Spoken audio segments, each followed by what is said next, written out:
Okay, good afternoon, everyone, and welcome to the Toronto Reference Library. This afternoon's program deals with sleep, the physiology of sleep, disorders of sleep, and possible treatment options. Many of you have asked for this topic, and this is why I emphasize completing the evaluation forms that I handed out to all of the seats and offer your suggestions in that form for future health programs. Please be sure and complete that form. You also will find on your seats the listing of upcoming programs in the Boomers and Beyond series as well. At the end of the program, just either hand those evaluation sheets to me or simply leave them on the stage. Really appreciate that. We are grateful, as always, to the Baycrest Center for arranging this lecture.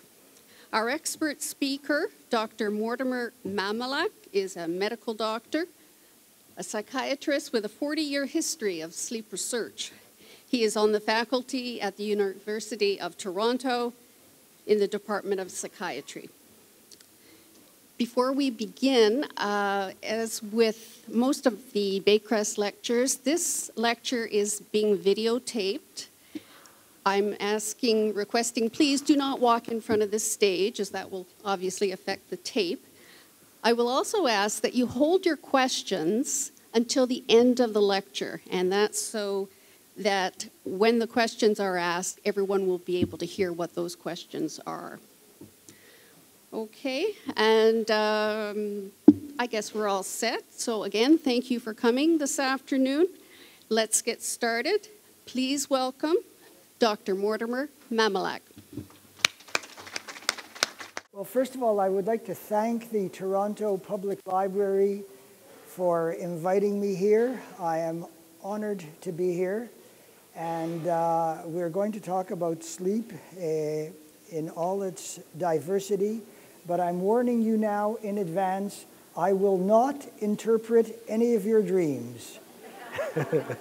If you've come here to have your dreams interpreted, I won't do that here in this place. We'll have to do it another time. There has always been, as you know, very, very great interest in sleep and in dreaming. If I ask an august audience like this, who was the greatest dream interpreter of all time, what would I hear? Who is going to... Freud was a modern person, but in the history of civilization, who stands out as the great dream interpreter? Who do I hear? Darrell Cochter Jung is a very important and great dream interpreter, a competitor of Freud. Is there anyone who's even more famous than Carl Jung? I see that none of you read your Bibles. Is there anyone in the Bible who interprets dreams? Who? Joseph. Do you remember the trouble Joseph got into with Potiphar's wife? She accused him of sexual harassment, had him locked up, and while he was in jail, he began to interpret dreams of fellow prisoners.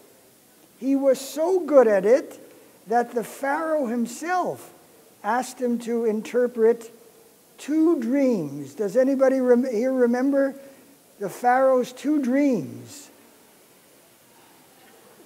All of you are going to have to go back and read your Bibles. Go ahead. Skinny cows?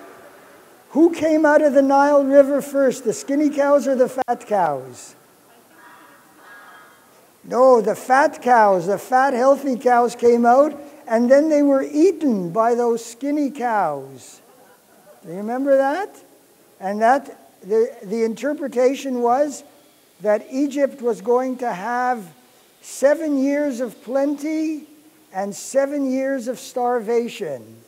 And they did the same thing with the ears of corn, the healthy, big, fat ears of corn, followed by those skinny, scrawny, sun-dried ears of corn who ate the fat ears of corn. And it was the same interpretation.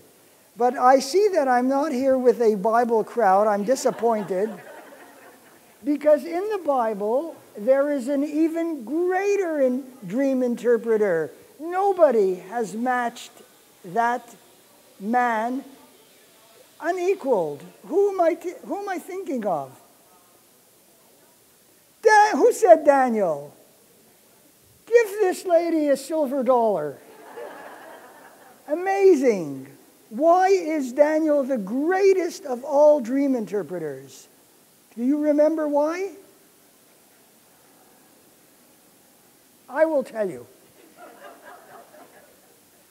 The king of Babylonia at the time was the famous Nebuchadnezzar. He had a terrifying dream. And then, which is quite typical of dreams, he couldn't remember the dream. He knew he had had a terrifying dream, but could not remember what he had dreamt. He assembled all the wise men of the land and said that he wanted them to interpret the dream. And he told them up front, if they didn't interpret the dream, which he couldn't remember, he was going to tear them limb from limb. This is right out of the Bible, I kid you not. Nobody could remember what the king had dreamt. How is that possible? Except for Daniel. Daniel was able to tell the king what he had dreamt, and he was able to interpret that dream, because the king had had a dream of a huge statue with of a man, the image of a man with a golden head, body of silver, limbs of brawn, feet of iron and clay, that was destroyed in front of him, predicting that his kingdom would also be destroyed. He was only king for a short while, and this frightened the king very much, and he made Daniel his chief advisor. Nowadays, of course, the dream interpreters, when in the modern era of dream interpretation, has nothing to do with the future. All our great dream interpreters, Freud and Jung, have come to the conclusion that human beings like to deceive themselves. They're really not honest with themselves about their own motivations. What is it that they really want? And Freud and Jung argued that by interpreting dreams, one could really get at the root of our desires, what it is that we really want. And they founded, those two men really started the great field of psychoanalysis, where people lie on their couch and talk freely. And the idea is for the person to understand himself, to be honest with himself, to understand what it is that's really driving him and what it is that is in turn really frustrating himself. But I'm going to come back to dreams in a minute, because I'm going to have to introduce you to modern studies of how the brain works and when it dreams, and how we came to learn about when the brain, how the brain dreams and what goes on during sleep that interests us so much. So I would have to tell you that the modern era of sleep research started because in the 20th century, in our time, wars began to be fought 24 hours a day. It was war, really, that stimulated research into sleep, because it is during war that the armies and the navies and the air forces operated 24 hours a day. what do you do with a ship in the middle of the Atlantic Ocean between 2 o'clock in the morning and 5 o'clock in the morning? Do you let it drift, or is somebody in charge? And if that person is in charge, can he pay attention? It is the advent of shift work and war in particular, and the need to understand just how competent men are in the middle of the night, and what they can do if they lose sleep, and so on, that started the modern era of sleep research. And of course, it continues to this day, because we are so concerned with our pilots or with people driving trucks across North America from California to Toronto. Are they safe on the roads at 2 o'clock in the morning? Are the police safe driving their cruisers around the city in the middle of the night? I have seen an awful lot of policemen over the years, because the problem of shift work in modern society is an extraordinary problem. Just how effective are we in the middle of the night? How much sleep do we need? When do we get the sleep? And so on and so on. This has spawned a vast amount of research. But then, people, as our technologies advanced, people began to be able to measure the electrical impulses, the tiny, tiny, tiny electrical impulses that the brain produces. The nerves, after all, when information flows along any nerve, it produces, we'll call it waves of electricity. And it was really at the end of the 19th century that people began to study that electricity in little animals. And then in the 1930s, they applied it to the human skull and found out that they could measure the electrical activity of the brain through the skull. And almost the first thing that they did is they applied the electrodes for 24 hours, all day and all night, and saw what the changes were in the course of 24 hours in the electrical activity of the brain. And I'm going to show you some slides, and I'm going to explain them to you. They're very, very simple, although they may look complicated to you. They are very simple things that show what we study today when somebody comes to the sleep lab, when they have sleep problems, what it is we study, what it is we record.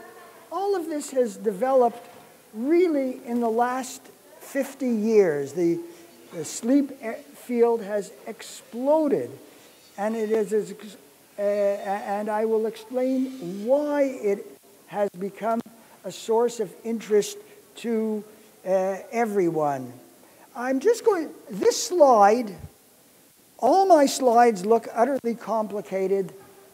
They are not. This is just a slide of the brain. The only thing that I want you to know is that there's a surface to the brain called the cortex. And although this is a slide, you can't see it, there's a sort of other area of the brain. This area of the brain is called the frontal cortex, means the front of the brain. But there's an area here called the temporal cortex, which is the side of the brain. The only thing I want you to know is that this is the side of the brain that deteriorates as we get older. Those people who have Alzheimer's disease, it's because this side of the brain is very sensitive. It is where memories are stored, and it begins to deteriorate.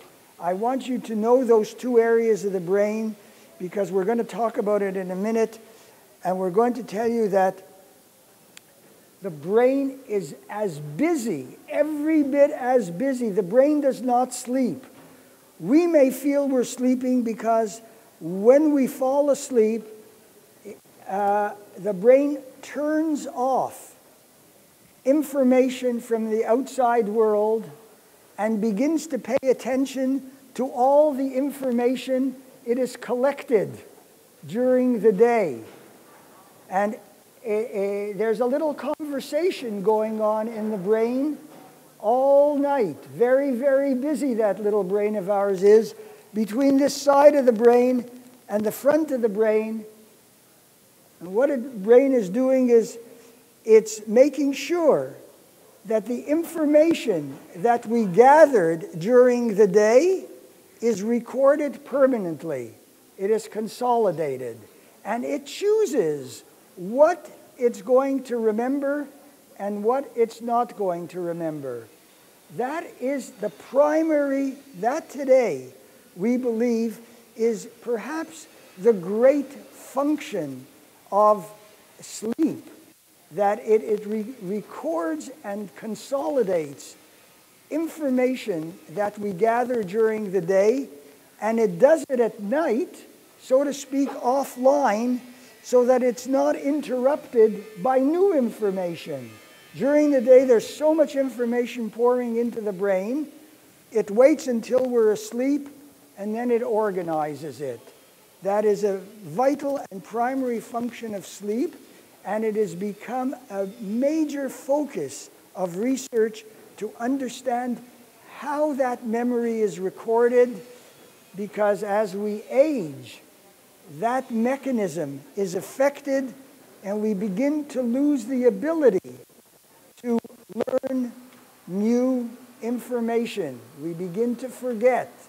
And that is a primary disease of aging in our society, because people are living so long today, so that these diseases have become prominent disorders. They never were such prominent disorders in the past. So now, let me go on and teach you a little bit of sleep physiology. What is it that we've learned about sleep over the years? So the next slide is an easy slide. Well, the first thing to know is that we exist in three, we'll call them states of mind. We exist in three states of mind. The first state is this one. We're awake. I assume that all of you are in that state, although if any of you doze off in the course of this lecture, you are forgiven. Now, the next state of mind is a strange state. It's called REM sleep, and it is also known as dreaming sleep. When you wake somebody up during this state of REM sleep, they will tell you that they were in the middle of a dream. The strange thing about it is that babies are born and they have REM sleep. Brain is mostly in dreaming sleep. And as we get older, the amount of dreaming sleep gradually decreases, but throughout most of our lives, about 20% of the night is spent in dreaming sleep in periods. Most of the night is spent in what we always consider to be just ordinary sleep. You woke people up. They didn't really have that much to tell you. They might tell you about things that happened during the day, but they didn't have those florid, exciting, interesting, unusual dreams that you get in REM sleep. So the question is then, if we just move along, what did all of this look like when they put the wires on the brain and they recorded people? Now they were when you go to a sleep lab, they not only put wires on your brain, on your skull, but they put a little wire, a little gadget under your nose and around your chest to see if you're breathing. And they put wires on your legs to see if your legs are twitching. So they have got you wired up. Do people sleep well in the sleep lab?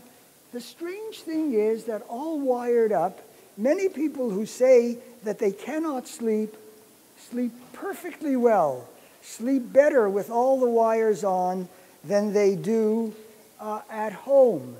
And one of the reasons is, and you might all understand this, is that, and I'm going to come back to it because it's an important topic, that anxiety and depression are perhaps the commonest reasons for not sleeping. We are a worried animal, and we do our best worrying at night when nobody is bothering us. We can really go to it, and it keeps us up. It most certainly keeps us up at night. So we will look at all of those things right now.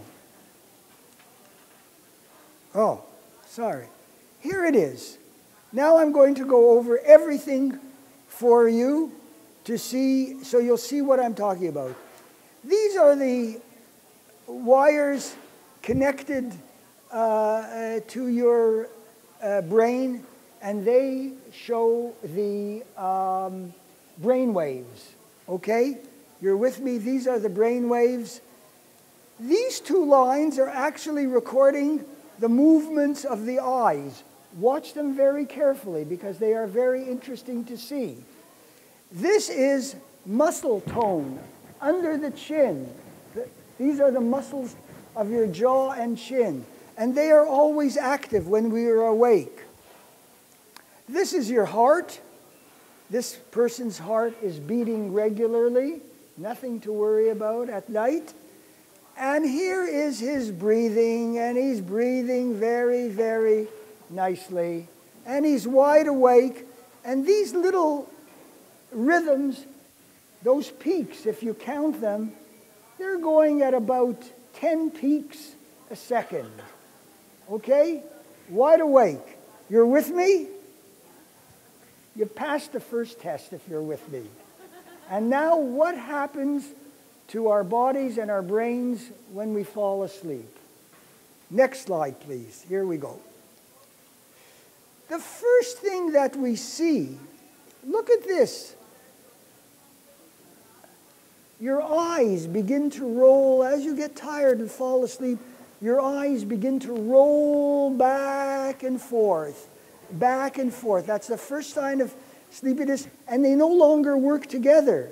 So that when we're very, very tired and we open our eyes, we often see double because the coordination is lost as we get very tired and sleepy. And that's what these things are. Here's a little rapid movement of the eyes. We'll come back, darted at something. But during that early stage, the heart is still regular, the breathing is still regular.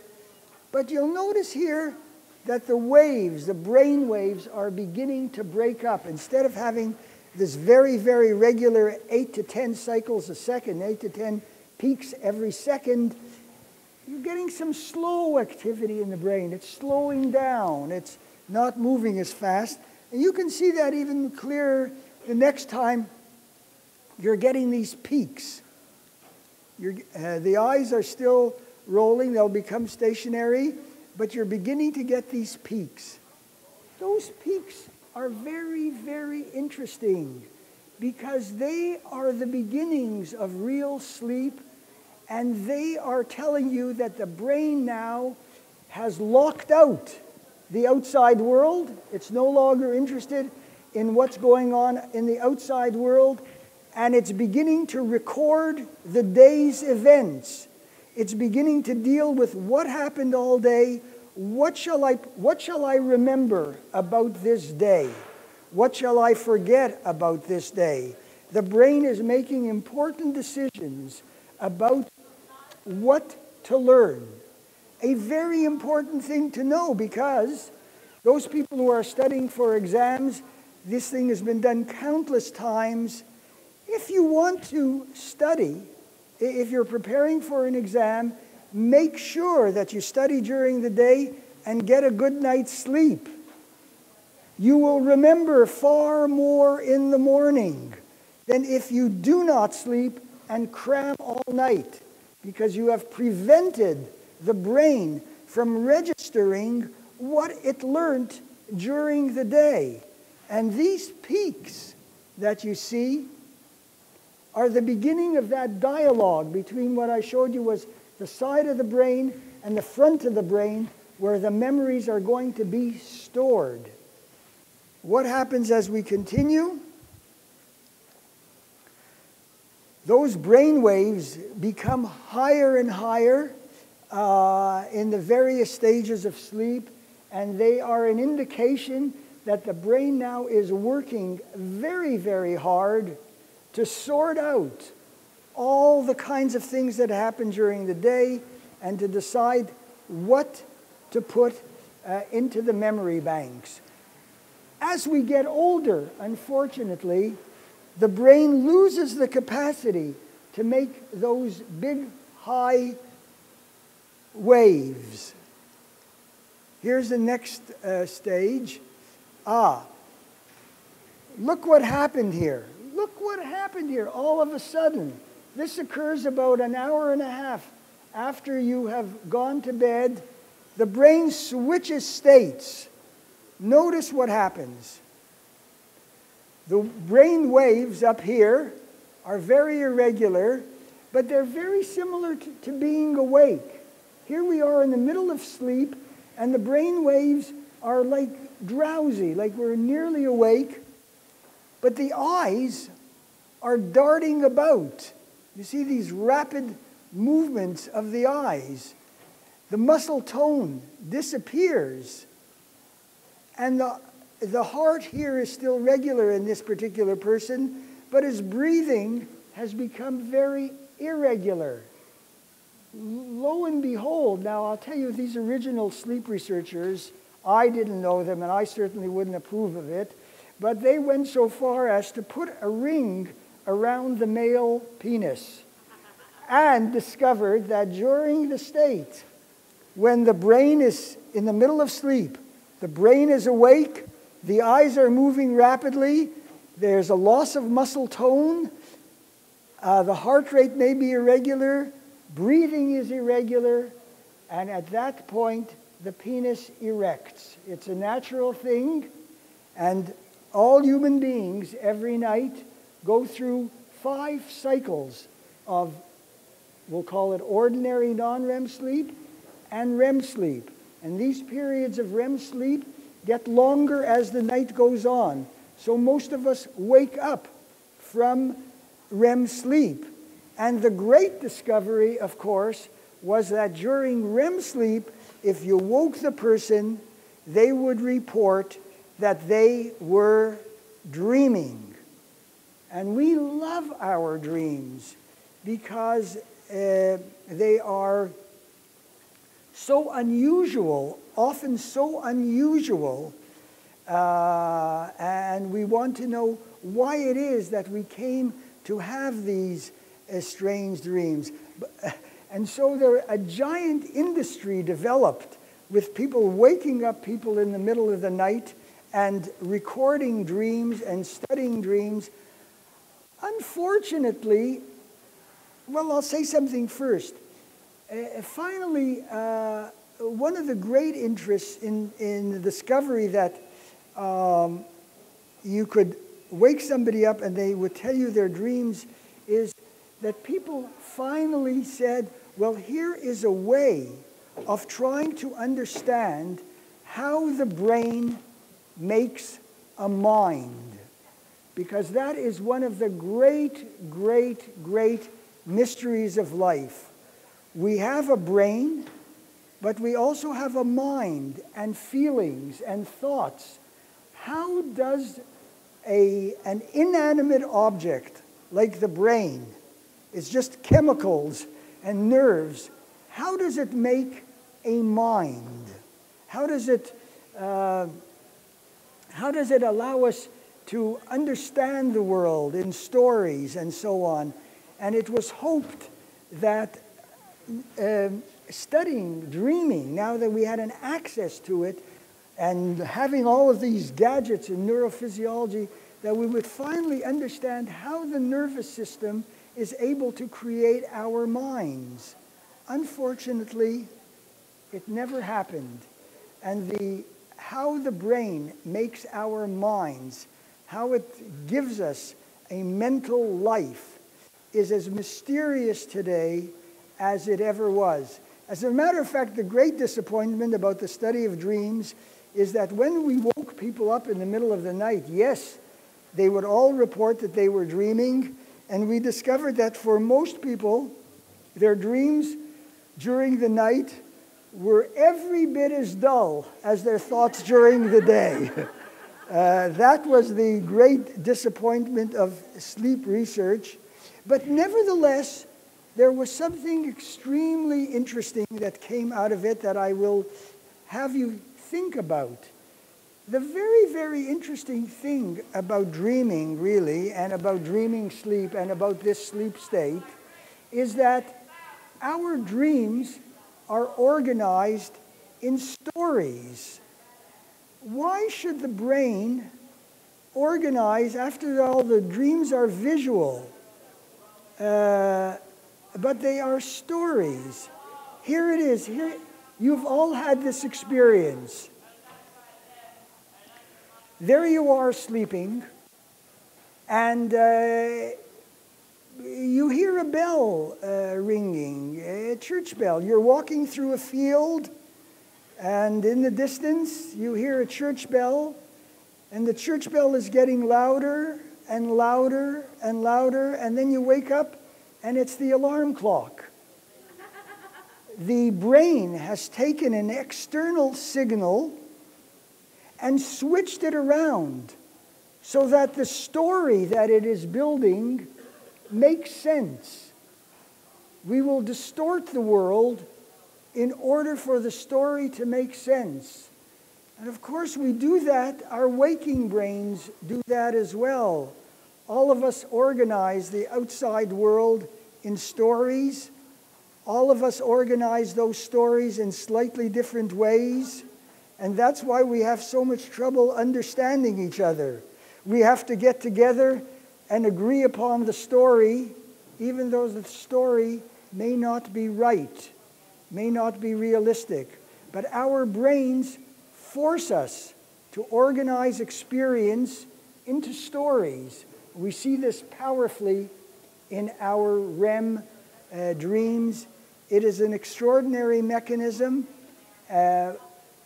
which our brains do during the day and at night, while we're awake and while we're asleep in REM sleep, which we don't understand, but which has very, very important implications for how we function in the world. How do we ever know that what we believe is the truth? And you can appreciate that that is a huge problem in human life, because we are at the mercy of brains that operate in a certain way. So far as we know, no other animal organizes its experiences into stories. It remains something to be understood. Again, it remains to be understood how the brain makes a mind and how it can organize things into stories. Now I'll just go back for a moment to this state of sleep, where there's just heaping big waves and we are not connected to the outside. During sleep, whether it's in this state, which we call non-REM sleep, or in REM sleep, we are really not connected to the outside world. So that's another remarkable thing about dreaming sleep. All of you who have had dreams, we've all had dreams. The brain can create its own reality. And it is very, very real. When we are in the midst of a frightening dream, we wake up and we say, thank God it was only a dream, because it is enormously real. The brain does not need the outside world for anything. It creates music when there's no music playing. It creates voices when nobody's talking to us in various forms of mental illness. We do not know whether our fears are necessarily realistic or created by our brains. And in many medical conditions, when people are in pain, in great pain, there's no source for the pain can be found, and it's the brain that is creating that pain, which we feel is real pain. That is a very common thing. For example, all of you have heard of fibromyalgia. People say they are in pain, everything hurts, everything aches. Where is it coming from? Where are the aches and pains coming from? Because they're examined from head to toe and they're perfectly normal. Doesn't have to come from anywhere. The brain can make the pain. It doesn't need a source. It doesn't need a stimulus to create that pain. So I want to talk about something that interests me a great deal. We have talked about dreaming sleep, REM sleep. What about during non-REM sleep? Is there mental activity? Well, when you wake people up from non-REM sleep, of course, there is usually mental activity, but this time you are more likely to see that the person is actually thinking about the day's events and repeating the day's events. For example, whereas REM dreams, the dreams that we have during REM sleep, can be very frightening, they are bizarre. They do not replicate, they do not duplicate things that happen during the day. But if any of you, for example, have been in a car accident or have been injured in some way, that kind of situation leads to something which we may call nightmares. The nightmare being that every single night you relive the car accident. A very common human phenomena. Those nightmares are more likely, they're called replicative nightmares because they replicate the day's events. And they replicate the day's events very accurately, even though you're not hit by a car every night.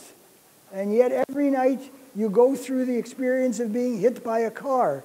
That occurs during this non-REM sleep, as the brain is registering. It's almost as if the event was so traumatic that the brain doesn't know what to do with it. It can't quite put it into the memory banks, and it can't quite forget about it. It keeps on reactivating the memory every night, and in that dialogue that I mentioned between the side of the brain and the front of the brain. The brain is working on those nightmares, trying to come to terms with it. In most cases after trauma, the nightmares go away with time. But you know, for example, the men or boys coming back from war can have those nightmares for a lifetime. If the event has been traumatic enough, Holocaust survivors of various types have those nightmares for a lifetime.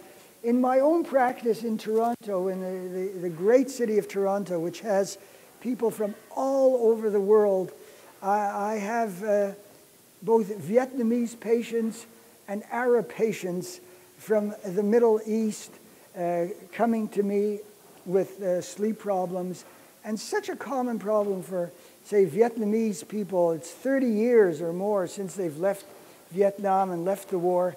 Every night, they're avoiding running and trying to avoid falling bombs.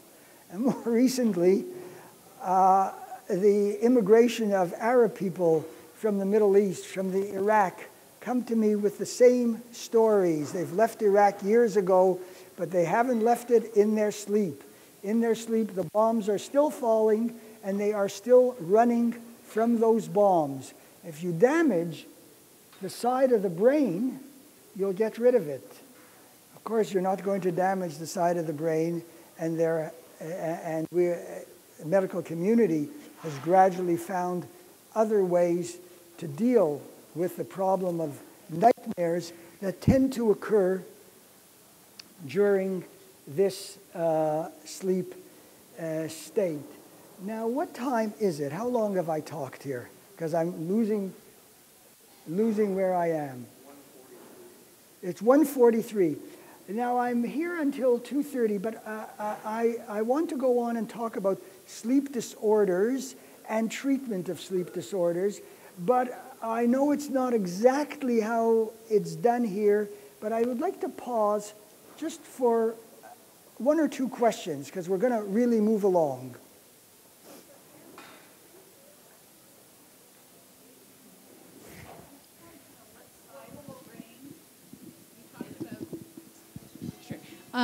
What side of the brain is the side that you're talking about? The temporal lobes, both sides. On both sides? Both sides.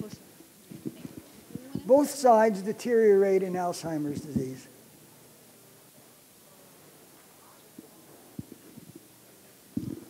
How is the ability to get to sleep affected by prescription or non-prescription drugs or the use of alcohol? How does that affect us? I'm not sure I heard the question. How is the ability to get to sleep affected by prescription drugs? Or non-prescription drugs or the use of alcohol? All right, I will talk about that in a minute. That's part of how do we treat sleep problems. Any other particular questions really about the physiology of sleep and dreaming, or any important biblical questions that you would like me to... All right. If you people I see, I'm going to send you home each with a little Bible, and you have to read it. And so you're up to date. I want you to be up to date. Yes, madam. I just wondered about people who feel that they don't remember their dreams or are not aware of dreaming at night. Here's the thing. Those people are very lucky, because the definition of a good night's sleep, what do we want out of a good night's sleep? We want to get into bed, we want to curl over, and we want to wake up in the morning 7 or 8 hours later, not having had a thought and feeling perfectly refreshed. Because the great treat of sleep is you get a 7 or 8 hour break from yourself. Can anything be better? Because most people, the reason there is so much drug use in the world, alcohol, tranquilizers, marijuana, cocaine, you name it, there are a vast number of drugs that are in constant use, have always been in use in every human society, because vast numbers of us cannot tolerate and cannot live with the thoughts that we have while we're awake. The anxieties, the depression, the moodiness, the fears, the regrets, and so on, that plague most human minds. And we have a huge armamentarium of drugs and methods to try and deal with our waking minds that are not necessarily a pleasant place to be. That is a huge factor in human life, and that's how psychiatrists make a living. Without it, we'd be unemployed. We'd be unemployed. So we want to go on and talk about the various sleep disorders, and I'm going to show you that one important sleep disorder, which is predominantly found in men, but of course the women are to blame, is sleep apnea. Now, sleep apnea, you would know it as snoring. What happens? The average girl, when she gets married to this 22-year-old boy, she inherits a boy who is 6 foot 1 inches tall and weighs 97 pounds. He does not snore. He's fine. And she says to him, well, necessary to feed this guy. And she begins to feed him. He reaches the age of 30. He's put on weight. He looks good. He's 150 pounds. Much better than when she married him. Everybody's very pleased. Now he reaches the age of 40 or 45, and he's up to 175 pounds. He looks prosperous, you know. But he is beginning to snore. Not too badly, but he is snoring. She continues to feed him. He likes her food, which is rich, bread and butter, so on, potatoes, a little steak. He manages at 6 foot 2, he's now over 200 pounds, and he looks solid. But he is snoring loudly, and what is happening is that the breathing, which was normally so regular, stops. Because he now has a lot of fat around his throat.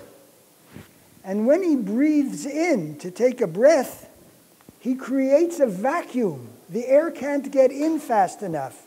He creates a vacuum at the back of his throat, and the throat collapses. Now he has to struggle to get the air in. And in order to do that, he has to wake up suddenly with a snort. The blast of the trumpet announces that the air passage has opened and he has taken a breath. Of course, he starts doing that repeatedly through the night, and his sleep breaks up.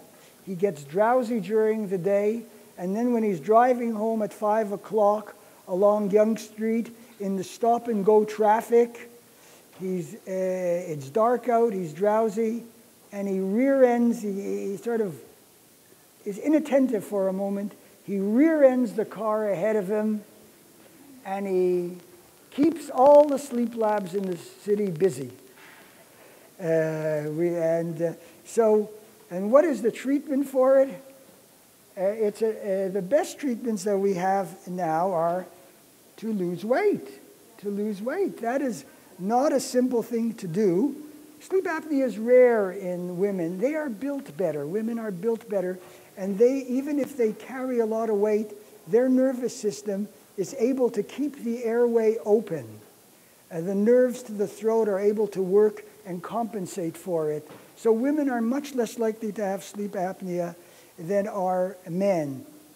Men, though, it is much easier for men to lose weight than for women to lose weight. It's really quite a task, really, for women to lose weight. They really have to put their minds to it.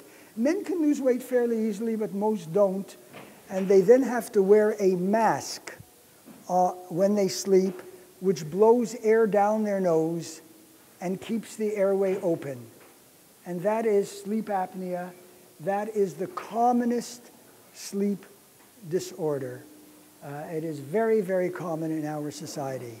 Anybody have a thought on that question? Anybody have a question about it? All right. I will move ahead to the next disorder, which is the disorder that greatly interested me and got me involved in the sleep field in a big way. And I developed a drug. That has been my work to treat this uncommon disorder called narcolepsy. You see, we'll go back for a minute. Whoops. No, we have to go this way. Oops. Oh, here it is, REM sleep. You'll notice that during REM sleep, right here, this line, there's no muscle tone. We've lost control over our muscles. During REM sleep, we are all paralyzed. We are all like a sack of potatoes. Now, normally, as you can see from these slides that I showed you, sleep is very, very tightly organized. And one of the things we used to do in the old days when I stayed up all night watching people sleep is it's so organized, we could tell within a second or so by watching the little squiggles what was coming next. But in narcolepsy, the conductor took a holiday, and sleep begins to fall apart. And the different stages of sleep occur willy-nilly all over the place. So that REM sleep, which normally starts about 90 minutes after you fall asleep, you go into this weird state where your brain is awake, but you're not aware of it. You're having dreams. Your body is paralyzed completely. That occurs deep in sleep, and we are not aware of it. Some people are aware of the fact that in the morning when they wake up, especially if they've been keeping irregular hours, for a few seconds they cannot move. They are paralyzed. That is because this paralysis has persisted. But in REM sleep, in narcolepsy, the whole system falls apart. And now REM sleep begins to occur during the day in bits and pieces. So you have a strange disease where as you're falling asleep at night, you're awake, but you cannot move. You are paralyzed. At the same time, you're hallucinating. You often think somebody is walking around in the room. It's all visual, like in dreams. During the day, you're falling asleep against your will, but it's worse than that. If you get excited or angry or you begin to laugh, you will collapse. You will fall to the ground because those emotions trigger this paralysis. Narcolepsy is a neurological disorder. It's a disease of the nervous system, and a lot more is known about it now than 30 or 40 years ago. It occurs in animals as well, and I'm going to show you a very brief video of narcolepsy in dogs, if I can get this thing to work. Oh, here comes. My wife is in the audience, and if this fine lady cannot get it to work, I will bring my wife up, who is a super technician, knows everything about these gadgets.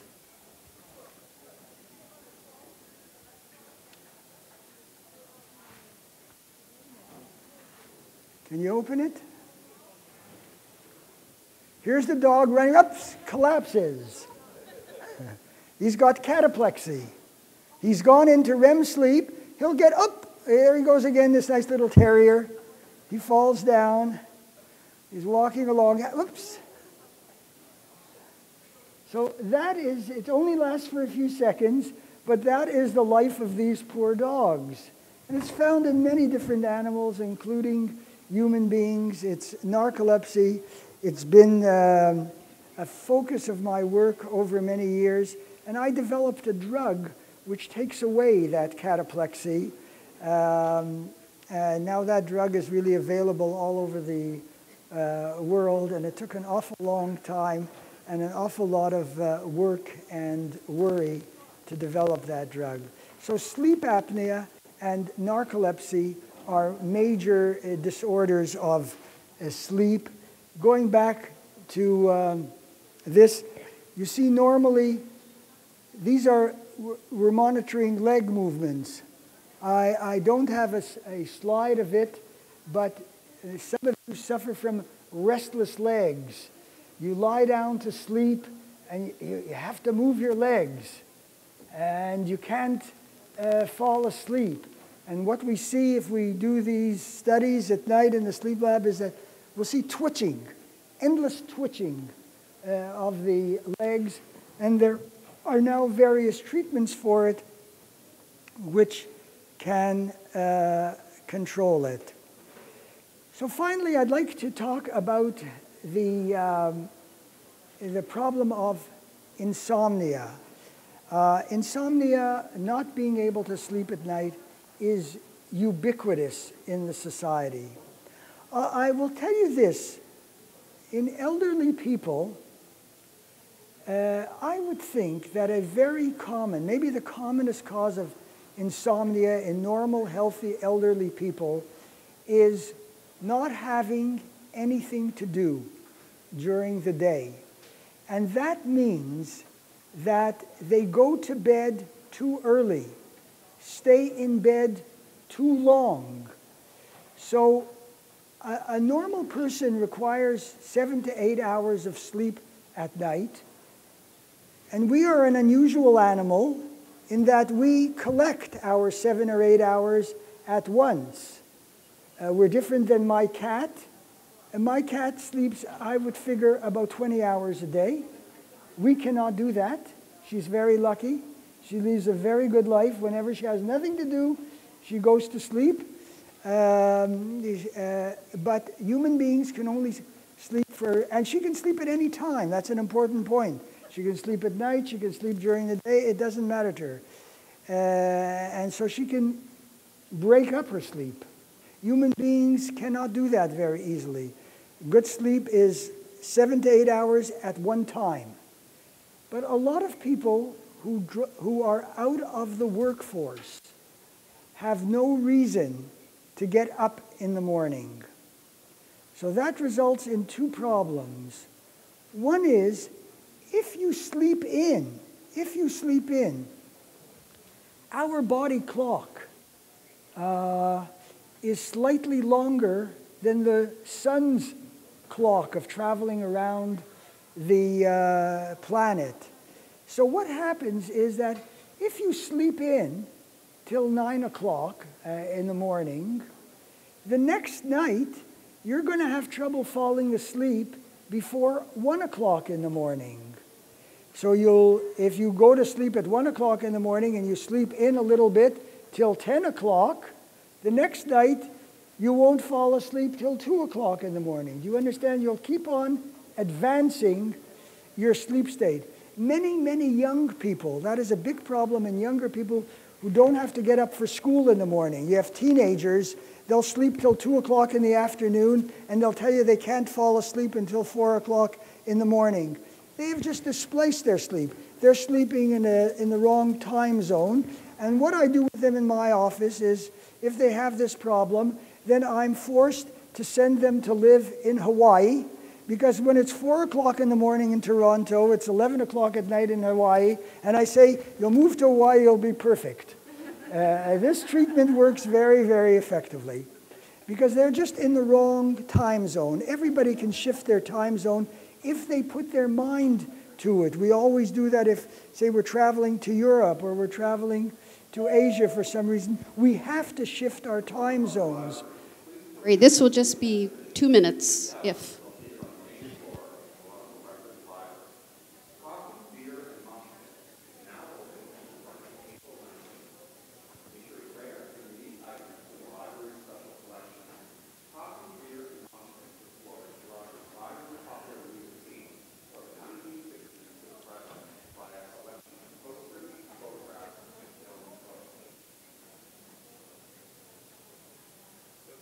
Ready to go again? Ready to go. A news flash from CBC.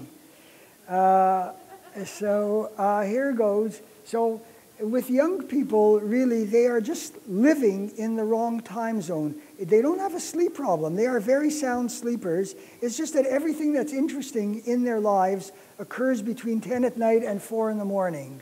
The rest of the day is a write-off as far as they're concerned. And it's very difficult to get them to change that lifestyle. But for older people, it's a different kind of problem. They go to bed earlier and earlier. You see, if you've ever gone to a movie theater, who goes to the 5 p.m. show? They go to the 5 p.m. show, they have supper, and they're in bed. They cannot expect to sleep for 12 hours from 8 p.m. to 8 a.m.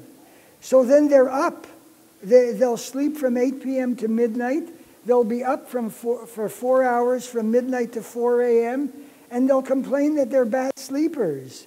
But they are good sleepers. They're sleeping for 4 hours between 8 p.m. and 12.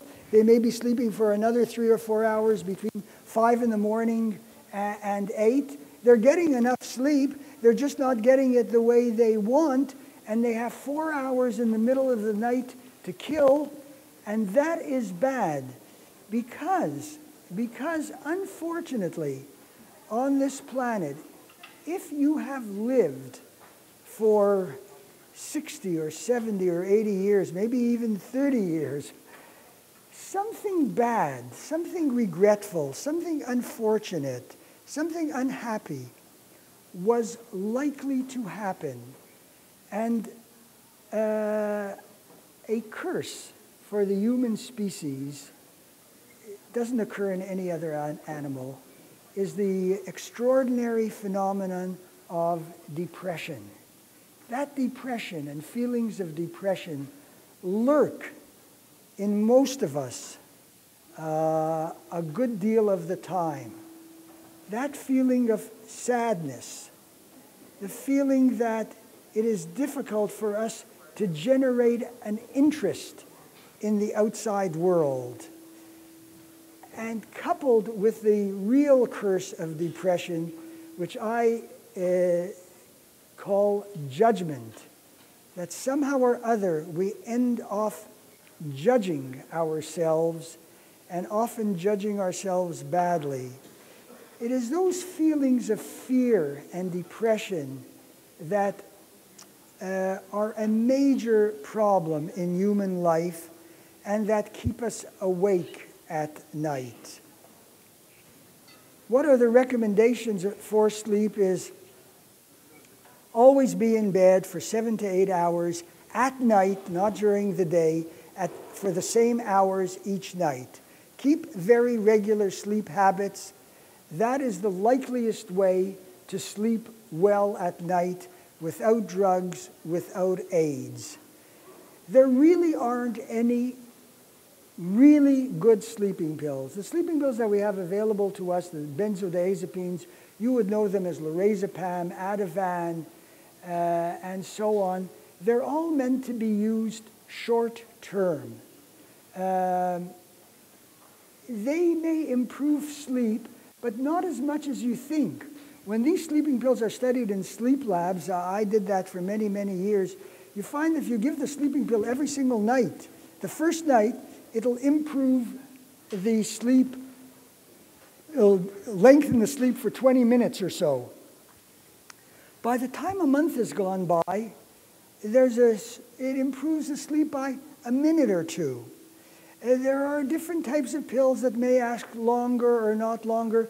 Most of them, after all, are tested on very healthy people who come to the sleep lab, and you want them to be able to sleep for less than 7 hours a night. They tell you they sleep very poorly in their homes. You put them to bed in the sleep lab where they feel secure, not anxious, something new, and they sleep perfectly well, and they can't participate in the studies. So sleeping pills are useful if they're used acutely during a crisis, under a period of stress. What is the worst night of the week for insomnia? Anybody guess? Everybody knows. Sunday night. Nobody in North America sleeps. Because it's a night of worry. Once again, we have to enter the world and all its uncertainties. Sunday night is the sleeping pill night in North America. But the sleeping pills must not be used every night because they don't work if you use them continuously. And of course, some of them are very, very difficult to discontinue. Things like lorazepam are very, very addicting. And it's hard to get off it once you've been on it because it fools you. When you stop the lorazepam, the first night or two, you may not sleep very well at all, and you think it's because you're a bad sleeper, but actually it's because you're withdrawing from lorazepam. If you've been on it for a long time, these drugs kind of pickle your brain and make it very difficult to sleep. alcohol is a dreadful drug, although everybody likes to have a little nightcap, blah, blah, blah. Alcohol in fair quantities is a sedative to begin with, but it's a stimulant as it is wearing off. So it will keep you up at night. And of course, people who have been alcoholics and have struggled with alcohol know that when they stop alcohol, not being able to sleep for a long time is a very big problem. So when people have trouble not sleeping, what my advice always is to look at their lifestyle. That's number one. And to make sure that they are active all day. They have a reason for getting up in the morning and are busy all day. And of course, I realize that that is easier said than done when people are out of the workforce. But the other big factor that I always look at with all people is depression, anxiety, regrets, judgment, things that happen to people. Like, I can tell you many stories. There was one lady who came for our sleep studies when we were testing various sleeping pills, and she said to me, "You know, I haven't slept a wink since," I'm making it up now, "Tuesday, March the 3rd, 1996. Not a wink since that day." This is not a funny story. So I said, "How do you know? How can you time it so accurately?" And she said to me that she had a son, a brilliant son, who was always at the top of his class in mathematics and physics at the University of Toronto. And in his final year, this boy came fourth in his class and killed himself. She says, "I have not slept since." And when you listen to people who come to you with this thing called insomnia, you see that it hides a vast variety of psychological and social problems. A good doctor has to get to know you. There is no really other way out. Giving you a pill is not a real solution for the problem of not sleeping well at night. So I leave you with those sober thoughts. I'd be happy to answer any questions. How about Napping a round is of good applause, if you- first of all? Thank you very much, Dr. Mamelak. And now, if I can ask, if you have a question, please come up to the center aisle here, and we'll all be able to hear your question.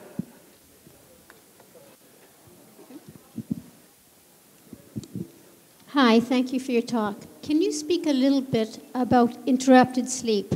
Having no problem falling asleep, but not staying asleep for more than 3 hours, waking up, no worries, and then falling back asleep, but not being in one stretch, every few hours waking up. I can tell you all about that. It is who are the best sleepers in the whole world? What age group sleeps better than any age group? Who says 8? Babies? I don't know. Babies sleep like 20 hours in fits and starts. I'm not big on babies. Who? Another guess. Teenagers? Close, but you've passed the peak. The best sleepers in the world are 10 and 11-year-old boys and girls. Why is that? They will go to bed at 9 or 10 o'clock at night and sleep like rocks until 7 in the morning. Once they're teenagers, the sleep begins to deteriorate. And you know the thing with one more thing about, say, 9 or 10 or 11-year-old boys and girls is they sleep like rocks for those 9 or 10 hours. And then if you try to get them to have a nap, let's say you're at summer camp and you're a counselor, and you say, "Now we've had lunch," all of you have to sleep for an hour. They can't sleep. It's an unreasonable request. Teenagers, on the other hand, are only too happy to sleep away the day. They start. The sleep breaks up. The sleep starts deteriorating at night. They start sleeping during the day. As we get older, we still need our 7 to 8 hours, but we cannot expect to sleep continuously. After the age of 40, for sure, sleep breaks up. We will wake up periodically during the night. It's simply the way it is. That you will never sleep continuously for 7 or 8 hours after your teenage years, and certainly as it gets older, the problem gets worse. Not necessary to use sleeping pills. It's the way it is. Another question. I was wondering if there were any studies being done on things like electromagnetic fields and how that might affect us, because we're living in areas with all of that around us all the time. You are out of my league. I know nothing about it. I know nothing about magnetic fields. I have a question about TMJ, or clenching of the teeth. Is that considered a sleeping disorder, and has it been studied? It has been studied. It is considered a sleeping or a dental disorder, depending on who has a chance to make money on it. And many, many people who have bruxism, which may or may not be a reflection of tension. Hard to know, really. I can't blame everything on anxiety or tension, although it's easy to do so. But people wear dental appliances. It can be serious. You can break your teeth.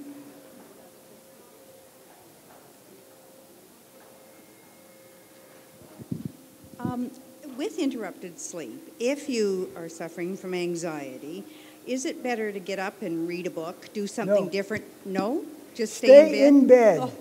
If you're up and reading a book, you can't possibly sleep. Stay in bed for 7 or 8 hours a night, the same 7 or 8 hours every night. It's okay to worry at night. It's important not to worry about whether or not you're going to fall asleep. You can worry about anything else. I recommend it. It's a very good time to worry. Nobody's bothering you. As long as you don't worry about sleep, you will sleep. More questions? What is the difference between going to bed and going to sleep and drinking enough to pass out? How does that affect your sleep? I've been told if you pass out, you don't dream. Well, if you pass out, this sleep system is a very delicate thing. What you're talking about is anesthesia. Alcohol is an anesthetic agent. In the days before anesthetics, when they had to cut the guy's leg off, they gave him alcohol. So, of course, you've just shut down your brain completely if you drink and pass out. There's one last question, and then I must go. This gentleman asked about napping. Is napping good? I personally recommend napping. Unfortunately, I have to work all day. But if you can get away with a nap during the day, enjoy. It won't interfere with your sleep at night. Thank you very much.